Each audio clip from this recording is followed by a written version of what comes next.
Hey folks, Tito here with you with the Buckeye Blitz. Thanks so much for tuning in. FanStreamSports.com, the place to go. Check out all of our great new shows. We have new stuff we're adding all the time to that. Also, follow me on Twitter @ThatHappens. Lots to talk about today. Now, Buckeye Blitz, so we talk about a lot of things Buckeyes, not just football, although football is really the big thing to talk about right now. So we'll touch very briefly on basketball.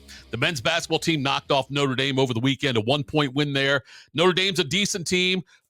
Probably better than most people think, but I mean, Ohio State, they had to rally to win that game. They won by 1 point, though, there. The Ohio State men host Western Michigan on Thursday at 8 o'clock. Ohio State men undefeated 4-0, getting votes for the top 25 poll. We'll keep an eye on that and see where that goes, but got to keep an eye on the Ohio State women's team as well. They played Connecticut on the road on Sunday, and after one quarter, it was just top-ranked UConn leading 27-23. Close game, but then UConn pulled away. They've got incredible depth. They're well-coached. 100-68 was the final there. So not a game I expected Ohio State women to win, but the fact they had a good first quarter like that is certainly encouraging. We'll see how the rest of the season plays out for them. They host Kent State on Wednesday at 6:30. So the men play Thursday at 8 o'clock.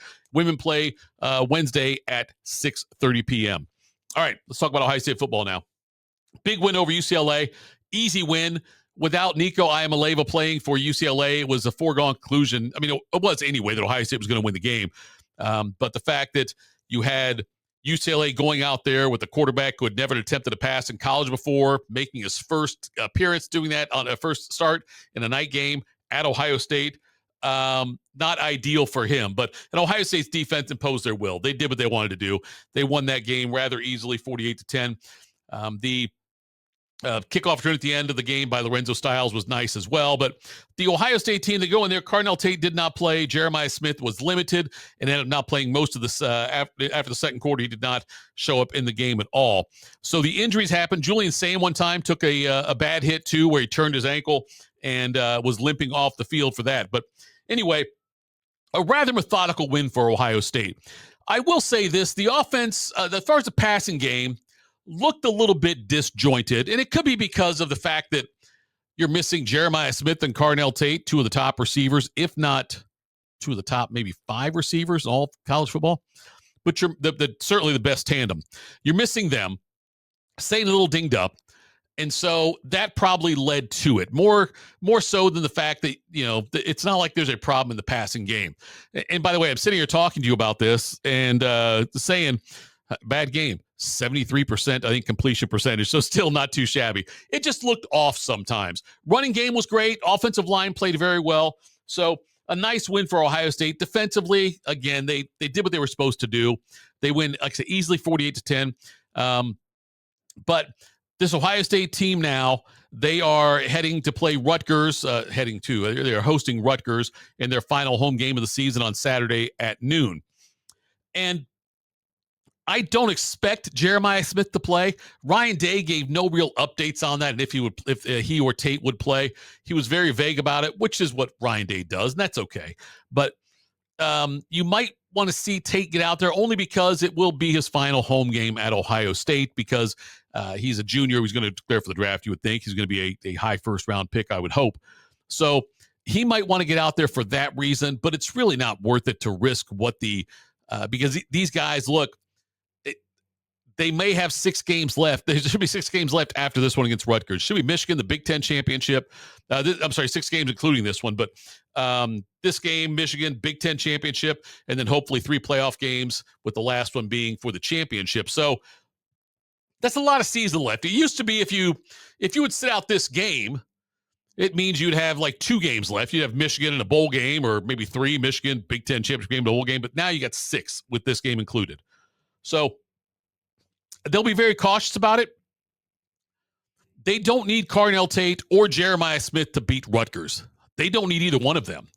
Hell, they don't need Julian Sayin to beat Rutgers.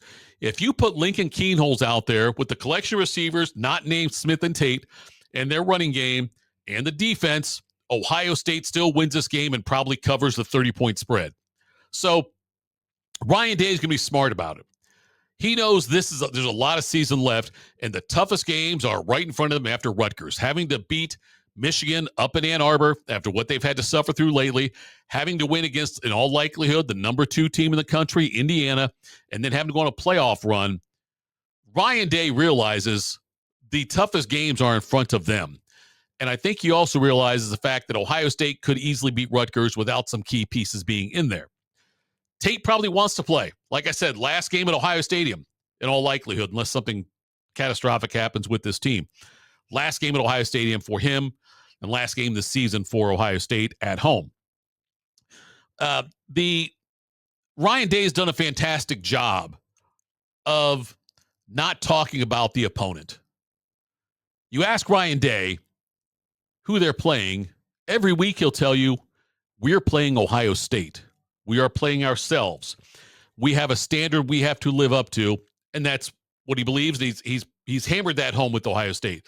New rankings came out. Ohio State 1, Indiana 2, A&M 3. No surprise there. Georgia 4, again, no surprise.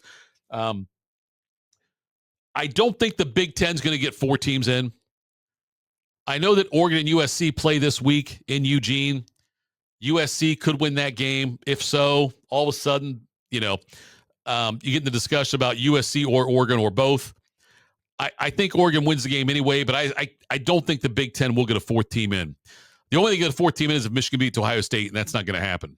Now, if Michigan does beat Ohio State, and then somehow Michigan kicks Ohio State to the curb as far as the Big Ten championship, you could see it happening then. I just don't see a scenario where that happens. I watched Michigan play this weekend, and this Michigan team is not elite.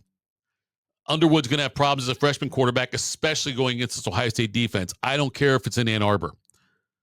Matt Patricia is the best defensive coordinator, and he is coordinating the best defense in the country. That's bad news for Bryce Underwood, bad news for Michigan. So we may or may not find out more about the injuries with Ohio State this week. It doesn't really matter. I've been saying all along, it's Michigan week now for me. I'm not looking past Rutgers, but I am looking past Rutgers. Ohio State, Michigan, get ready for it. But more importantly, get ready for Ohio State and Indiana, 1 versus 2 in Indianapolis for the Big Ten Championship. So, folks, we'll talk again. It's the rankings came out, like I say, on Tuesday. Today's Wednesday as I'm sitting recording this, and everything's pointing to Ohio State, Indiana playing against each other in the Big Ten Championship as long as both teams hold serve their final 2 weeks. That'll be an incredible game to watch to see if Indiana's as good as they think they are, or if Ohio State is just that damn good. All right, folks, we'll talk next time. FanStreamSports.com is the website. Go check it out. I'm Tito, Jeff Thitoff. Follow me on Twitter @ThatHappens. This has been the Buckeye Blitz.